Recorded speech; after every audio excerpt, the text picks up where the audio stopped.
Hello friends, नमस्कार। हम पढ़ रहे थे राजस्थान का इतिहास, और राजस्थान के इतिहास के अंदर हम लोगों ने लास्ट जो टॉपिक पढ़ा था राजस्थान में 1857 की क्रांति। उसके बाद आज हम पढ़ेंगे राजस्थान में आदिवासी या फिर जनजाति, जो जनजातीय आंदोलन रहे हैं उनके अंदर भील और मीणा दो जनजातीय आंदोलन हैं और इन जातियों से रिलेटेड रहेंगे। तो आप इस वीडियो को बिना स्किप किए अच्छे से देखिए और अपने नॉलेज को बढ़ाइए। अन्य तक पहुंचाने के लिए इसको शेयर कीजिए, और चैनल पर नए हैं तो आप इसको सब्सक्राइब कीजिए, free mind study by R K sir को। तो चलिए स्टार्ट कर रहे हैं हम लोग। देखिए, दो तरीके से हमने डिवाइड कर रखा है, एक तो भील आंदोलन, दूसरा मीणा आंदोलन।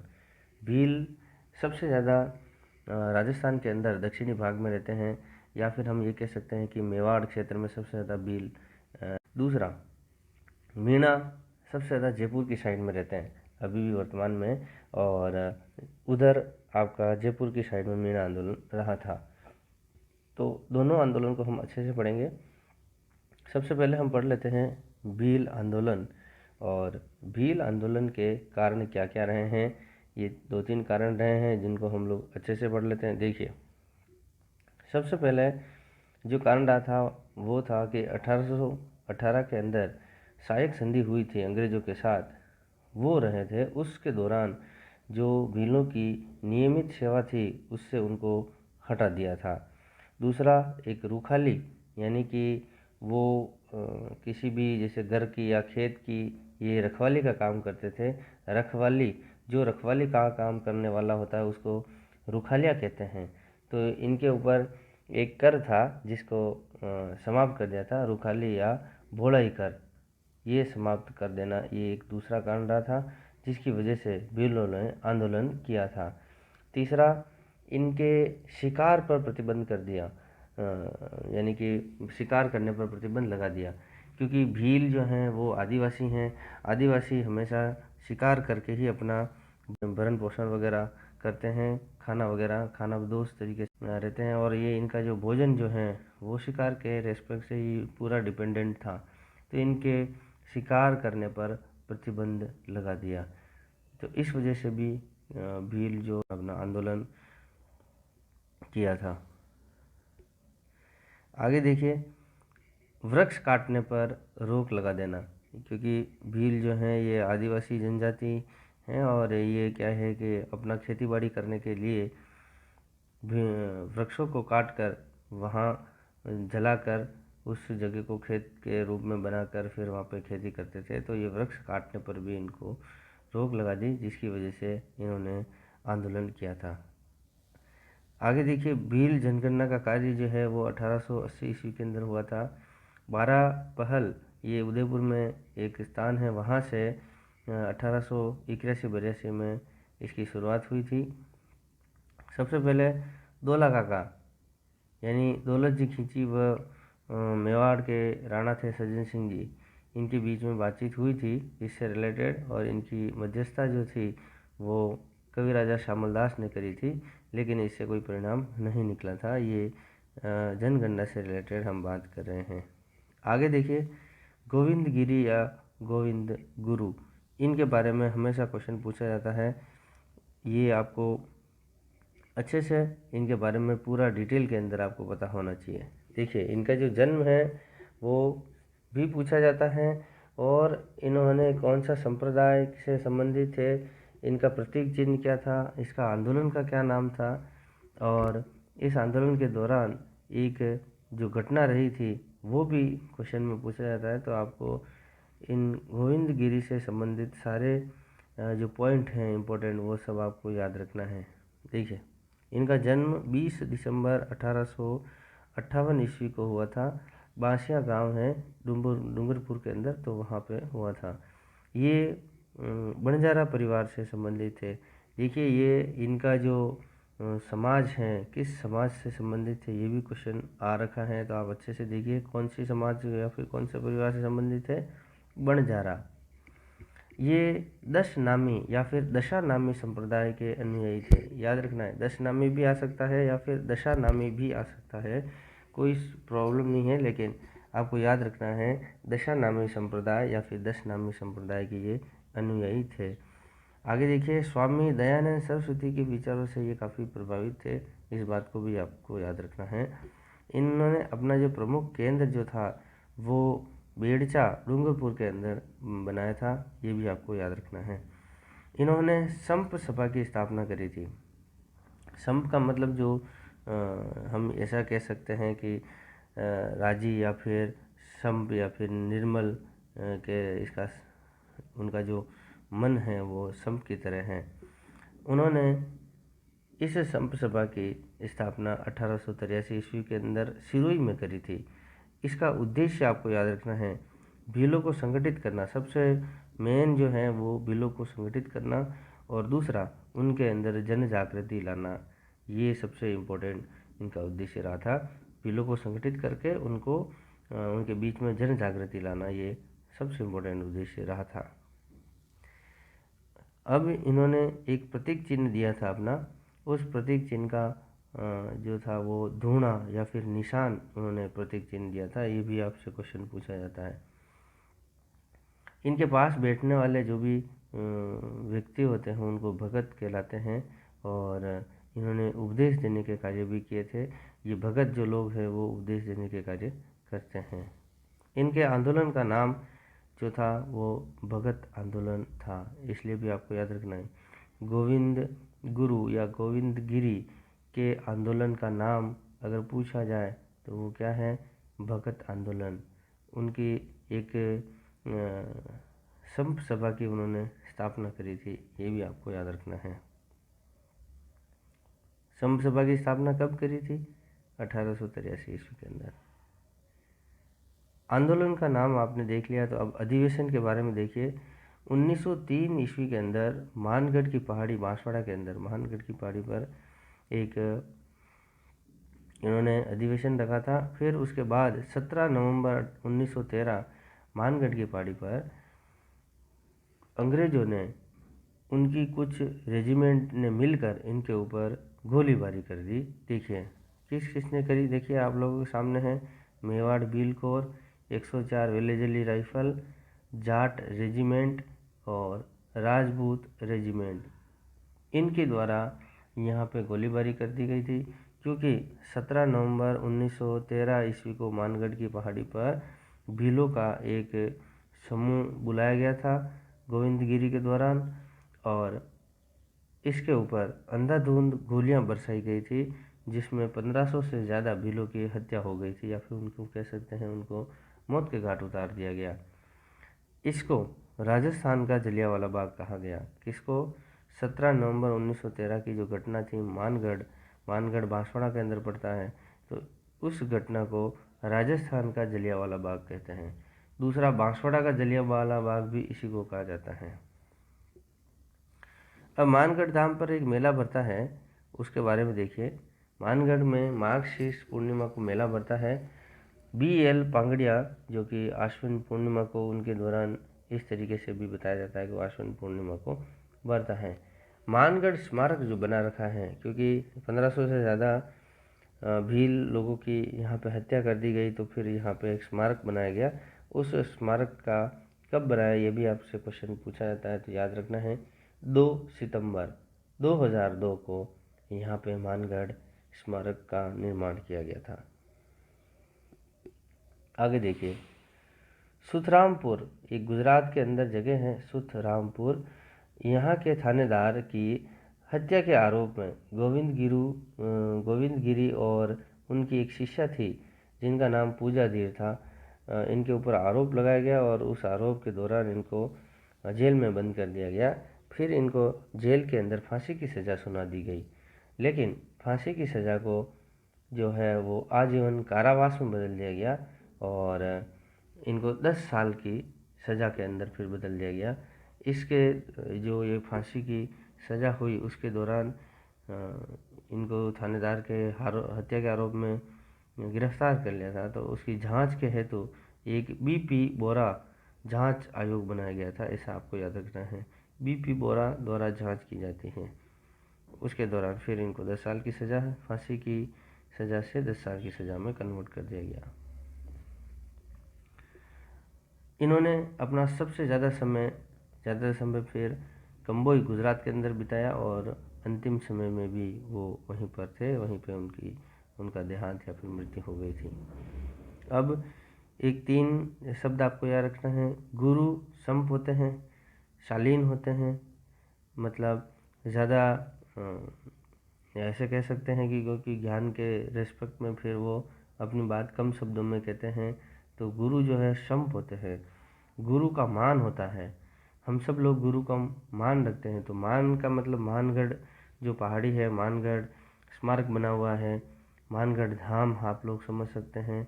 तो वो मानगढ़ हत्याकांड जो हुआ है वो आपको इस तरीके से मान से भी आपको याद रखना है। और गोविंद गिरी यानी गुरु के लोग गुरु के भगत होते हैं। तो आपको इस तरीके से भी याद रखना है कि गोविंद गिरी ने भगत आंदोलन की स्थापना करी थी या फिर भगत आंदोलन का शुरुआत करी थी। इस तरीके से गुरु से संप याद रखना है, गुरु से मान याद रखना है, गुरु से भगत याद रखना है। तो तीनों सारी चीज़ें आपको याद रखनी है।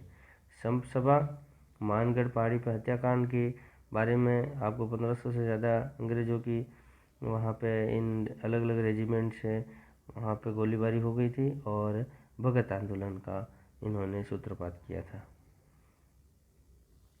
अब हम आगे पढ़ेंगे एकी इक्की मोती। ये एक मैंने 3 वर्ड बोले हैं, एकी इक्की मोती, यानी एक ही आंदोलन की स्थापना मोतीलाल तेजावत ने करी 1921 के अंदर। तो इस तरीके से याद रखना है। एक ही यानी एक ही आंदोलन, मोती यानी मोतीलाल तेजावत, और 21 यानी 21 यानी 1921 के अंदर। तो ये एक ही इक्की मोती यानी एक ही का मतलब हो गया एक ही यानी एक ही आंदोलन, 21 यानी 21 सूत्री मांग, या फिर इसको हम मेवाड़ पुकार के अंदर भी कह सकते हैं 1921 के अंदर, और मोती यानी मोतीलाल तेजावत। तो ये आपको सब कुछ। इनका जन्म 1886 ईस्वी में कोलियारी गांव है एक उदयपुर के अंदर फलाशा के पास में। तो वहाँ पर इनका जन्म हुआ था। इनके पिताजी थे वो नंदलाल थे, माताजी का नाम केसरबाई था, और इनकी पत्नी भी एग्ज़ाम में पूछी गई है, आपको याद रखना है, लहरबाई थी। इनका जो परिवार है वो ओसवाल समाज से ये संबंधित है। आपको मैंने बताया भील आंदोलन के अंदर जो गोविंद गिरी या गोविंद गुरु जो कि बंजारा परिवार से संबंधित थे, तो ये मोतीलाल तेजावत आपके ओसवाल परिवार से संबंधित थे। इनका उपनाम बावजी था। इनको आदिवासियों का मसीहा भी कहा जाता है। तो ये भी आपको याद रखना है। इन्होंने अपना प्रमुख केंद्र जो बनाया था वो झाड़ोल, उदयपुर वाले को बनाया था झाड़ोल, याद रखना है। गोविंद गिरी ने भी अपना प्रमुख केंद्र बनाया था जो कि बेड़चा डूंगरपुर का है। ये भी आपको इस तरीके से रिलेट करके याद रखना है। जो झाड़ोल है वहाँ राजस्थान में हल्दी होती है। हल्दी हम लोग भोजन के अंदर मसाले के रूप में खाते हैं। तो राजस्थान की सबसे ज़्यादा हल्दी कहाँ की प्रसिद्ध है, तो आपको याद रखना है उदयपुर में झाड़ोल जो स्थान है वहाँ की हल्दी सबसे ज़्यादा प्रसिद्ध है।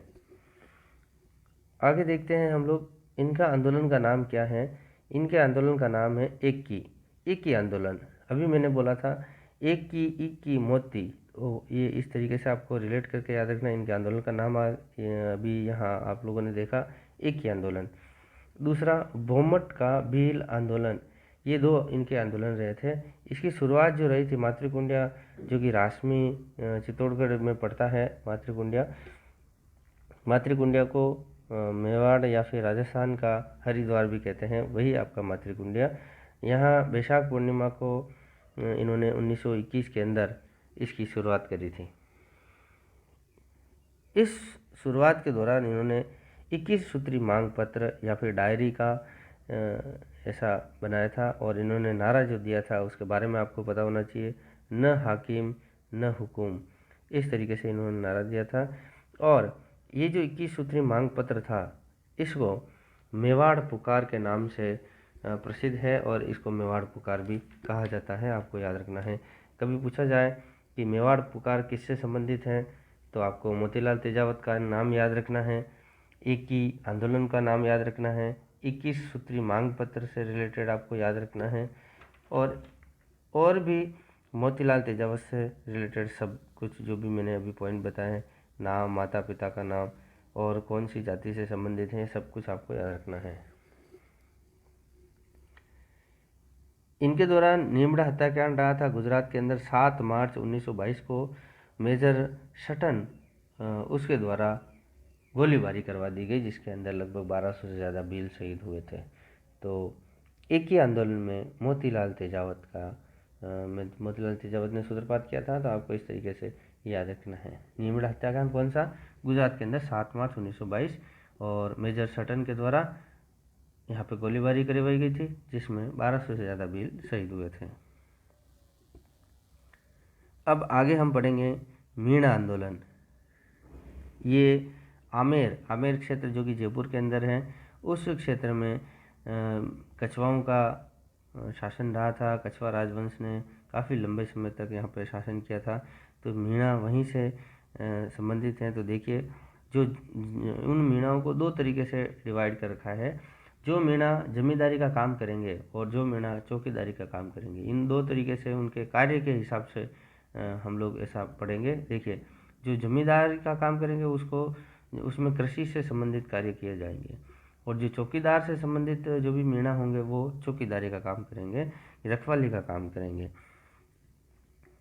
चोरी की भरपाई करने हेतु उनके ऊपर एक कानून दादरसी नाम का एक कानून लगा दिया था। इस तरीके से भी आपको याद रखना है।